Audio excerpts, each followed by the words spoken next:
Hello friends, good morning. നമ്മുടെ Kerala TV സീരിയലിലേക്ക് എല്ലാവർക്കും സ്വാഗതം. അങ്ങനെ ഹണി റോസ് വന്ന് നിരഞ്ജനായിട്ട് സംസാരിക്കുക. അപ്പോൾ നിങ്ങൾക്കിടയിലേക്ക് വന്ന ആൾ ഞാനാണ്, ഞാൻ ഒഴിവായി തരാം, എന്താ വേണ്ടതെന്ന് വെച്ചാൽ പറഞ്ഞാൽ മതിയെന്ന് നിരഞ്ജന പറയുമ്പോൾ, എനിക്ക് വേണ്ടത് അജയ് അല്ല, മറിച്ച് ഞാൻ ബിസിനസ്സിൽ അജയ് വിശ്വസിച്ചിറക്കിയ പണമാണെന്ന് ഹണി നിരഞ്ജനയോട് പറയണം. ബിസിനസ്സിൽ അജയ് പാർട്ട്ണറാണെന്ന കാര്യവും പറഞ്ഞു, അതിൻ്റെ രേഖകളും കാര്യങ്ങളും ഉണ്ടെന്നും പറഞ്ഞു. അജയുടെ ഭാര്യ എന്നുള്ളൊരു നിലയിൽ മാത്രമാണ് ഈ കൂടിക്കാഴ്ചയെന്നും എന്നെ കണ്ട് അജയ് മുങ്ങിക്കളഞ്ഞുവെന്നും ഹണി പറയുക. ഞാനിപ്പോൾ ആകെ പെട്ടിരിക്കുകയാണെന്നൊക്കെ പറയുമ്പം ഇതിൻ്റെ പിന്നിലെ നാടകം എന്താണെന്ന് എനിക്ക് നന്നായിട്ട് അറിയാമെന്നും ഞാൻ എന്തിനതിലേക്ക് പോകണമെന്നും നിരഞ്ജന ചോദിക്കാം. എൻ്റെ നഷ്ടങ്ങൾ നികത്തി തരാൻ അജയുടെ ഭാര്യ എന്നുള്ള നിലയിൽ നിരഞ്ജന മനസ്സ് വെച്ചാൽ എനിക്ക് പിന്നെ അജയുമായി ഒരു കോണ്ടാക്റ്റും ഉണ്ടാകില്ല എന്ന് ഹണി പറയുന്നു.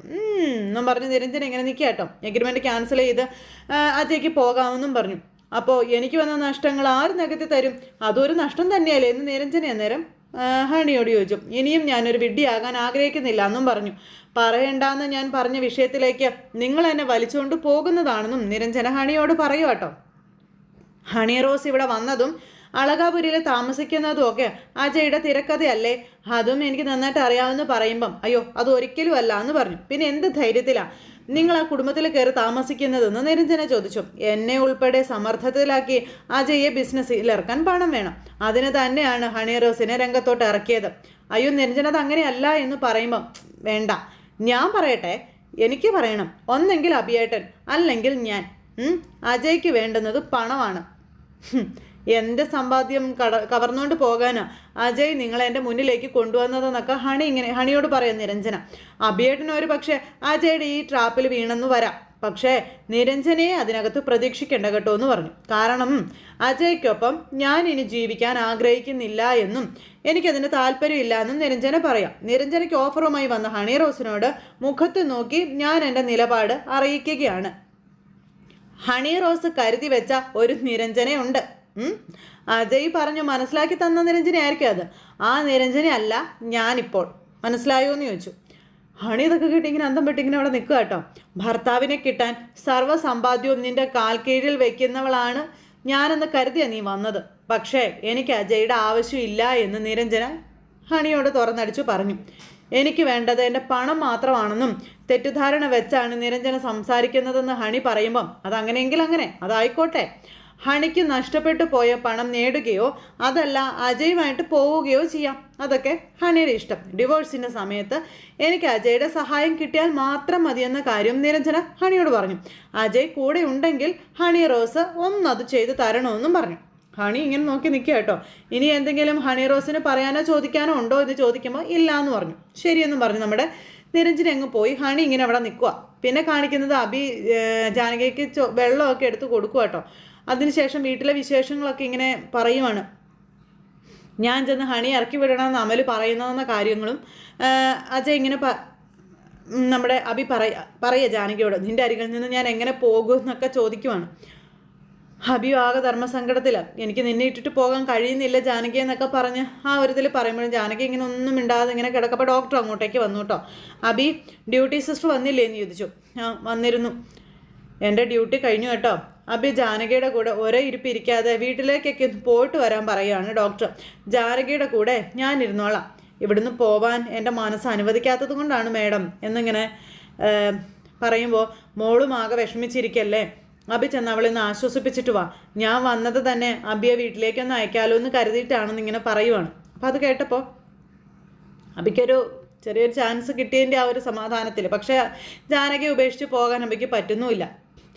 എന്തായാലും ഇപ്പോഴത്തെ ഈ ഒരു കണ്ടീഷനൊന്നും അബി ഓർത്ത് വിഷമിക്കണ്ട, കുറച്ചുകൂടിയൊക്കെ ആയി കഴിയുമ്പോൾ തീർച്ചയായും ജാനകിയിൽ നല്ലൊരു ഇമ്പ്രൂവ്മെൻറ്റ് ഉണ്ടാകുമെന്നും ഡോക്ടർ അബിയോട് പറയുന്നത് കേട്ടപ്പോൾ അബിക്ക് സന്തോഷമായി. ഉടനെ ഡോക്ടർ ബാലഗോപാൽ ഡൽഹിയിൽ നിന്നും ജാനകിയുടെ തുടർ ട്രീറ്റ്മെൻറ്റിനും കാര്യങ്ങൾക്കൊക്കെ വേണ്ടി വരുന്നുണ്ടെന്നുള്ള കാര്യങ്ങളും പറഞ്ഞു. ഇന്ത്യയിലെ മികച്ച ന്യൂറോളജിസ്റ്റുമാരിൽ ഒരാളാണ് ഡോക്ടർ ബാലഗോപാൽ എന്നും പറഞ്ഞ് എല്ലാ കാര്യങ്ങളും നമ്മുടെ ഡോക്ടർ പറഞ്ഞു കൊടുക്കും അബിയോട് കേട്ടോ. അങ്ങനെ എല്ലാം സംസാരിക്കുന്നു, ഇവർ തമ്മിൽ കാര്യങ്ങൾ അങ്ങോട്ടും ഇങ്ങോട്ടും പറയുന്നു. അപ്പോൾ ജാനകിയുടെ കണ്ണ് നിറഞ്ഞ് ഇങ്ങനെ സൈഡിൽ കൂടെ ഒഴുകുന്നുണ്ട്.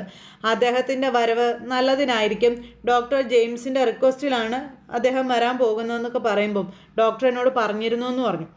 അബി പോയിട്ട് വരൂ, ഞാനിവിടെ ഇരുന്നോളാമെന്ന് പറഞ്ഞു. അബി തിരിച്ചു വരുന്നത് വരെ ഞാനിവിടെ ഉണ്ടാവുമെന്നും പറഞ്ഞു. അങ്ങനെ ഡോക്ടർ കൊടുത്ത് ഉറപ്പില്ല നമ്മുടെ അബി അവിടെ നിന്ന് അങ്ങ് പോയി. പിന്നെ ഡോക്ടർ ഇങ്ങനെ അവിടെ ഇരിക്കാം. ഈ ഒരു സമയത്ത് പ്രഭാവതി അമ്മ അവിടെ ഇരിക്കുന്നു.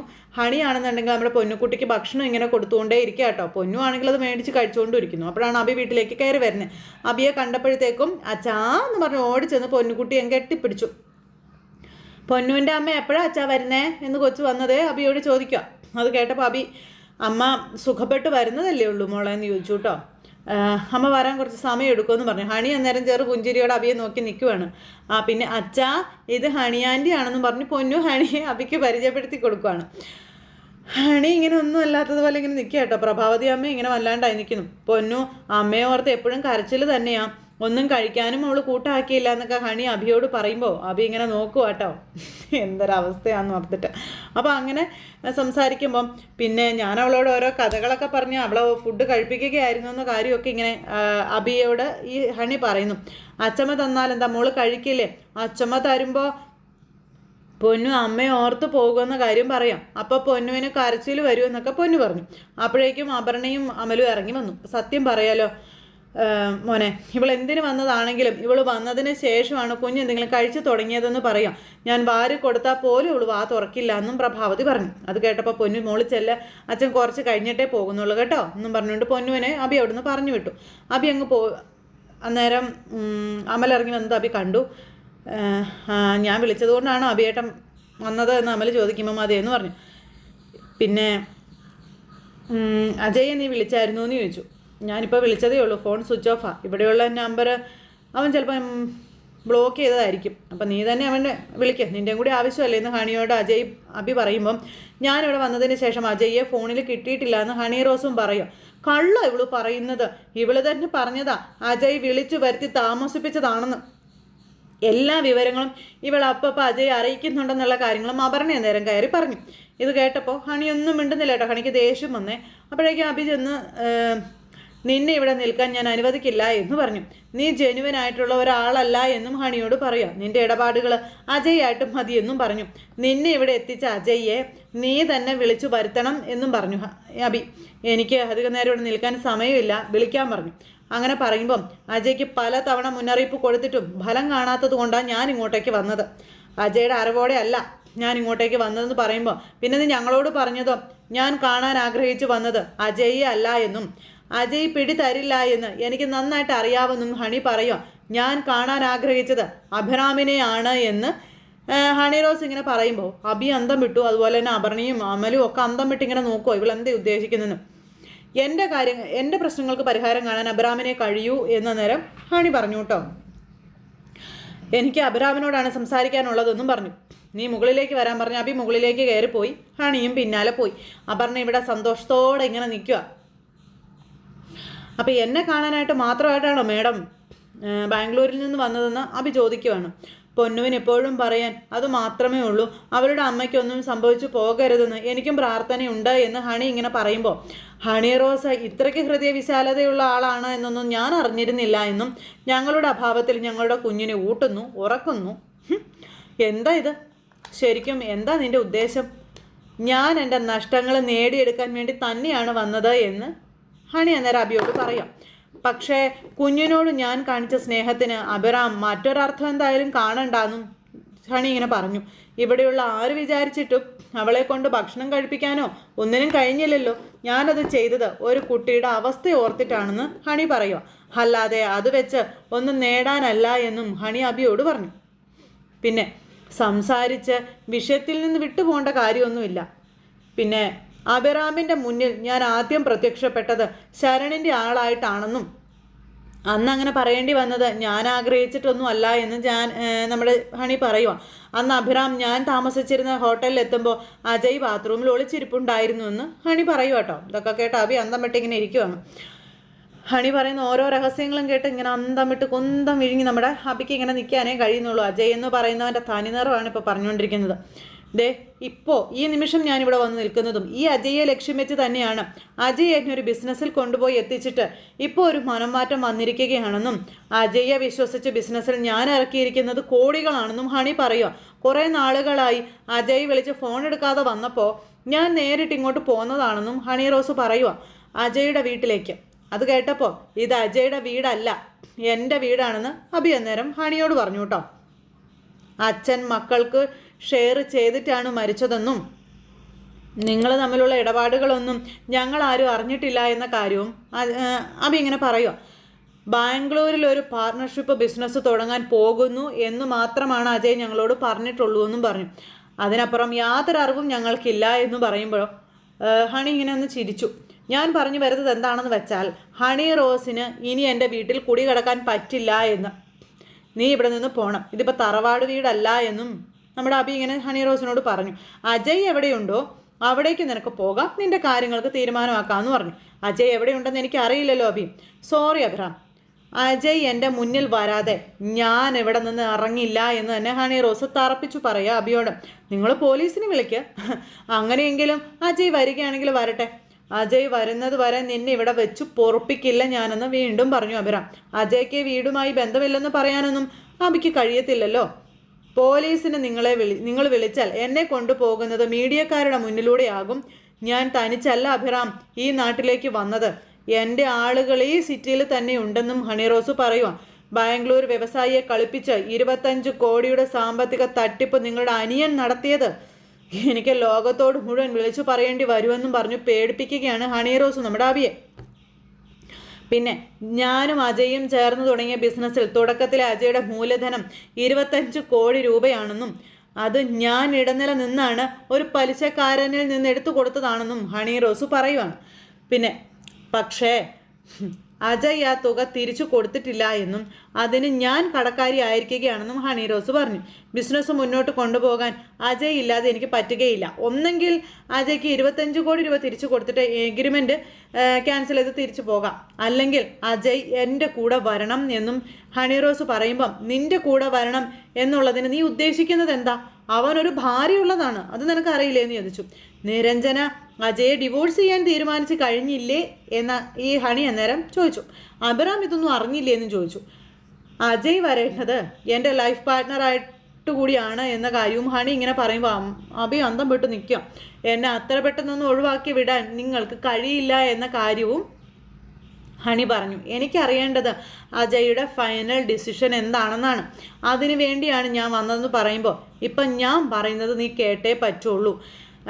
നിരഞ്ജന ഇപ്പോൾ കേസും കാര്യങ്ങളൊക്കെ ആയിട്ട് മുന്നോട്ട് പോവുകയാണ്, അത് നിനക്കറിയാമായിരിക്കുമല്ലോ. ആ കേസിൻ്റെ കാര്യങ്ങൾക്കൊക്കെ ഒരു തീരുമാനമായി കഴിയുമ്പോൾ ഇവരുടെ ഡിവോഴ്സ് കേസ് എന്തായാലും നടക്കും. ആ ഡിവോഴ്സ് സമയത്ത് ഞാൻ നിന്നെ വിവരം അറിയിക്കാം. ഡിവോഴ്സ് വേണ്ടെന്ന് നിരഞ്ജന തീരുമാനിക്കുകയും അവർ ഒന്നിച്ച് ജീവിക്കുകയും ചെയ്താൽ എനിക്ക് കിട്ടാനുള്ള പണം അഭിറാം തരുമോ എന്ന് ഹണി അഭിയോട് തിരിച്ചൊരു ചോദ്യം. അഭിറാം അങ്ങനെ ഒരു വാക്കു പറഞ്ഞാൽ ഞാൻ മടങ്ങി പോകാമെന്നും ഹണി പറയൂ കേട്ടോ. ആ സമയത്ത് അഭി നിന്ന് ആലോചിക്കുവാണ് എന്ത് ചെയ്യണം എന്നുള്ളത്. ഹണിയാണെന്നുണ്ടെങ്കിൽ അതിൻ്റെ ഉത്തരം കിട്ടാനായിട്ട് ഇങ്ങനെ ആകാംക്ഷയോടെ കാത്തു നിൽക്കുകയും ചെയ്യുന്നു. ആ ഒരു സമയത്ത് അഭി എന്തു പറയും എന്ന് അഭിയും ചിന്തിക്കാം. അജയ്ക്കൊപ്പം നിരഞ്ജന ജീവിക്കാൻ തയ്യാറായാൽ അജയ് നിനക്ക് വരുത്തി വെച്ച നഷ്ടം ഞാൻ നിനക്ക് തരുമെന്ന് അഭിറാം പറഞ്ഞു. അപ്പം യെസ്, എനിക്കത് മതി, അത്രയും മതി. അഭിറാം പറഞ്ഞാൽ വാക്കു മാറില്ല എന്ന് എനിക്ക് നന്നായിട്ട് അറിയാം, ഞാൻ ഇറങ്ങിക്കോളാവെന്നും ഹണി പറയുക കേട്ടോ. അങ്ങനെ അതും പറഞ്ഞ് ഇവർ തമ്മിൽ സംസാരിച്ചു പിരിഞ്ഞു. പക്ഷേ എന്തൊക്കെയോ പ്രതീക്ഷകൾ വെച്ചിട്ടാണ് നമ്മുടെ അഭിറാം അത് പറഞ്ഞത്. എന്തായാലും ഇത് കഴിഞ്ഞ് പിന്നെ ജാനകിയെ കാണാനായിട്ട് ഇന്ദ്രജിയും അനിയനും കൂടെ വന്നു. ജാനകിയെ ICUവിൽ നിന്ന് വാർഡിലേക്ക് മാറ്റിയതായിട്ട് അറിഞ്ഞു എന്ന് പറഞ്ഞപ്പോൾ വാർഡിലല്ല, ഒബ്സർവേഷൻ വാർഡിലാണെന്ന് പറഞ്ഞു. ആയിക്കോട്ടെ, ഞങ്ങൾക്ക് ജാനകി ഒന്ന് കാണണമെന്ന് ഇന്ദ്രജ പറയാം. ഇപ്പോൾ പേഷ്യൻറ്റിനെ കാണാൻ പറ്റില്ല എന്ന് പറഞ്ഞു നേഴ്സ്. അത് നിങ്ങളാണോ തീരുമാനിക്കുന്നതെന്ന് ചോദിച്ചുകൊണ്ട് നകുലൻ ദേഷ്യപ്പെടുക. ജാനകിയെ കിടത്തിയിരിക്കുന്നത് എവിടെയാണെന്ന് മാത്രം പറഞ്ഞാൽ മതിയെന്നും പറഞ്ഞുകൊണ്ട് നകുലൻ ഒച്ച വയ്ക്കുന്നു. അപ്പോൾ നകുല മിണ്ടാതെ നിൽക്കാൻ ഇന്ദ്രജ നകുലനോട് പറയുക. അങ്ങനെ ആ ജാനകിയെ കാണാനുള്ള പെർമിഷൻ എനിക്ക് തന്നിട്ടുണ്ടെന്നൊക്കെ പറഞ്ഞുകൊണ്ട് ഇങ്ങനെ ഡോക്ടറോട് പറയാനായിട്ട് പറഞ്ഞു. അത് സമയത്ത് ഈ നേഴ്സ് ഡോക്ടറെ കാണാനായിട്ട് അകത്ത് ചെന്നു. ഡോക്ടറോട് വിവരം പറഞ്ഞു. അപ്പോൾ ഡോക്ടർ ജെയിംസിൻ്റെ ഏറ്റവും അടുത്ത പരിചയക്കാരാണ് ഞങ്ങൾ, ഡോക്ടറെ വിളിച്ചിട്ട് കിട്ടിയില്ല, അല്ലെങ്കിൽ ആരുടെയും പെർമിഷന് വേണ്ടി ഇന്ദ്രജയ്ക്ക് കാത്തു നിൽക്കേണ്ടി വരില്ലായിരുന്നു എന്നൊക്കെ പറഞ്ഞ് ഡോക്ടറോട് പറയാം. ജാനകിയെ സന്ദർശിക്കാനാണ് വന്നതെങ്കിൽ അതിന് കഴിയില്ല എന്ന് ഡോക്ടർ പറഞ്ഞു. അതെന്താ ജാനകിയെ കാണാൻ കഴിയാത്തത്? ഒന്നാമത് ഇത് വിസിറ്റേഴ്സിനെ അനുവദിച്ചിട്ടുള്ള സമയമല്ല എന്ന് ഡോക്ടർ ഇവരോട് പറഞ്ഞു. ഇന്ദ്രചന്ദ്രൻ ദേഷ്യത്തോടെ എങ്ങനെ നിൽക്കാം? അപ്പോൾ അതുമാത്രമല്ല, പേഷ്യൻറ്റിനെ സംബന്ധിച്ച് സന്ദർശകർക്ക് റെസ്ട്രിക്ഷൻസും കാര്യങ്ങളും ഉണ്ടെന്ന് പറയും. അപ്പോൾ എന്താണ് തടസ്സമെന്ന് നകുലൻ ഒന്ന് കണ്ടിട്ട് പോകുന്നതിൽ ഒരു തടസ്സവും ഇല്ലെന്ന് പറഞ്ഞപ്പം അത് നിങ്ങളാണോ തീരുമാനിക്കുന്നത്? ഡോക്ടർ നകുലനോട് ചോദിച്ചു. നിങ്ങൾ പറയുന്നതല്ല ഞാൻ കേൾക്കണോ? അനാവശ്യമായി ഇടപെട്ടാൽ ചോദ്യം ചെയ്യും എന്നും പറഞ്ഞു നകുലൻ. എനിക്ക് ജാനകിയെ കണ്ടേ തീരുമെന്ന് പറഞ്ഞു ഇവന് ഒച്ച വെക്കുമ്പം, മേഡം ഇവിടെ നിന്ന് പ്രശ്നം ഉണ്ടാക്കാൻ പറ്റില്ല, നിങ്ങൾ ഇയാളെ വിളിച്ചുകൊണ്ട് പോകാൻ പറഞ്ഞു ഡോക്ടർ. നകുല വേണ്ട എന്ന് പറഞ്ഞു. ഞാനിവിടെ ഒരു ഇഷ്യൂ ഉണ്ടാക്കിയിട്ടില്ല. ജാനകിയെ കാണാൻ വന്നതാണെങ്കിൽ ഞാൻ കണ്ടിട്ടേ പോവുള്ളെന്ന് പറഞ്ഞു ഈ നകുലൻ. ഇവർക്കാണെങ്കിൽ ഈഗോയാണെന്നൊക്കെ പറഞ്ഞു ഇവിടെ കിടന്ന് വിഷമമുണ്ടോ വിഷയം ഉണ്ടാക്കുക. അപ്പോഴത്തേക്കും ഡോക്ടർ ഇങ്ങനെ വഴക്കുണ്ടാക്കിയിട്ട് അവിടെ നിന്ന് പോയി കഴിഞ്ഞപ്പോൾ, നീ ചുമ്മാ പ്രശ്നം ഉണ്ടാക്കരുത്, നിനക്ക് ജാനകിയെ കാണാനൊരു അവസരം അത് ഞാനായിട്ട് തന്നെ ഉണ്ടാക്കി തരാമെന്ന് പറഞ്ഞ് നമ്മുടെ ഇന്ദ്രജ അവിടെ നിന്ന് പറയുന്നു. എന്നിട്ട് രണ്ടെണ്ണങ്ങളും കൂടെ അവിടെ ഇങ്ങനെ നിൽക്കുക കേട്ടോ. ഈ സമയത്ത് പിന്നെ കാണിക്കുന്നതെന്ന് പറഞ്ഞിട്ടുണ്ടെങ്കിൽ അമലും അതുപോലെ അപർണയും എല്ലാവരും കൂടി ഇങ്ങനെ അവിടെ വെയിറ്റ് ചെയ്ത് നിൽക്കുക. അപ്പോഴേക്കും അമ്മ അങ്ങോട്ടേക്ക് വന്നു. അവരെന്ത് ചെയ്യുന്നു ചോദിച്ചു. അപ്പോൾ ഹണിറോസുമായിട്ട് സംസാരിക്കാനായിട്ട് മുകളിലേക്ക് പോയിരിക്കുകയാണെന്ന് പറഞ്ഞു. അങ്ങനെ ആ ഒരു കാര്യം ഇവർ തമ്മിൽ അവിടെ ഇരുന്ന് ഇങ്ങനെ സംസാരിക്കുന്നു. അപ്പോഴേക്കും അപർണ എടുത്തിയാടി മുകളിലേക്ക് കൂട്ടിക്കൊണ്ട് പോയത് അവളുടെ കാല് പിടിക്കാനായിരിക്കും എന്നൊക്കെ പറഞ്ഞുകൊണ്ട് കളിയാക്കുമ്പം, ഹബിയേട്ടൻ രഹസ്യക്കാരിയല്ലേ അവള്, കാല് പിടിച്ച് പുറത്തു വിടാനെന്ന് അമൽ അന്നേരം പറഞ്ഞു. എന്ത് ലക്ഷ്യം വെച്ചാൽ അവൾ വന്നതെന്ന് അഭിയേട്ടൻ അറിയണം. പ്രശ്നം പരിഹരിക്കാൻ ആഗ്രഹിക്കുന്നവർ അങ്ങനെയാണ് ചെയ്യാറെന്ന് അമൽ പറയുമ്പം, ഹണി റോസിൻ്റെ പ്രശ്നം പരിഹരിക്കണമെങ്കിലേ നിരഞ്ജനയെ ഡിവോഴ്സ് ചെയ്ത് അവളെ അങ്ങ് കെട്ടണം, അത്രയേ ഉള്ളൂ എന്ന കാര്യം ഈ അപർണ പറയാം. അങ്ങനെ ഒരു ഉറപ്പ് ഒരു പക്ഷെ അവൾ ചോദിച്ചു കാണും. നിൻ്റെ ഏട്ടൻ നിലം തൊടാതെ ഓടാൻ അത് തന്നെയാണ് കാരണമെന്ന് പറഞ്ഞു. അങ്ങനെ അതും പറഞ്ഞ് ഈ അപർണ വീണ്ടും പ്രശ്നങ്ങൾ ഉണ്ടാക്കിക്കൊണ്ട് ഇങ്ങനെ ഇരിക്കുകയാണ്. ആ സമയത്ത് ഹണി റോസ് ഇറങ്ങി ഒരു ബാഗൊക്കെ ആയിട്ട് ഹണി ഇറങ്ങി വന്നപ്പോൾ ഇവർ അന്തം വിട്ട് നോക്കുക. ഇവിടെ താമസിക്കാൻ കഴിഞ്ഞതിൽ എനിക്ക് സന്തോഷമുണ്ടെന്നും ഞാൻ കാരണം എന്തെങ്കിലും ബുദ്ധിമുട്ട് ആർക്കെങ്കിലും വന്നിട്ടുണ്ടെങ്കിൽ സോറി എന്നും ഹണി ഇവരോട് പറയാം. അത് അപർണയുടെ മുഖത്തടിക്കുന്ന ഒരു പോക്കായിരുന്നു. അപ്പോഴത്തേക്കൊന്ന് നിന്നേ എന്ന് പറഞ്ഞ് അപർണ ഹണിയെ പിടിച്ച് നിർത്തുന്നു. ഇവരിങ്ങനെ അന്തം വിട്ട് നോക്കുന്നിടത്ത് ഇന്നത്തെ കഥ അവസാനിച്ചു. അപ്പോൾ എല്ലാവരും കാത്തിരുന്ന് കാണണേ. എല്ലാവർക്കും നല്ലൊരു ദിവസം ആശംസിക്കാം കേട്ടോ. നന്ദി.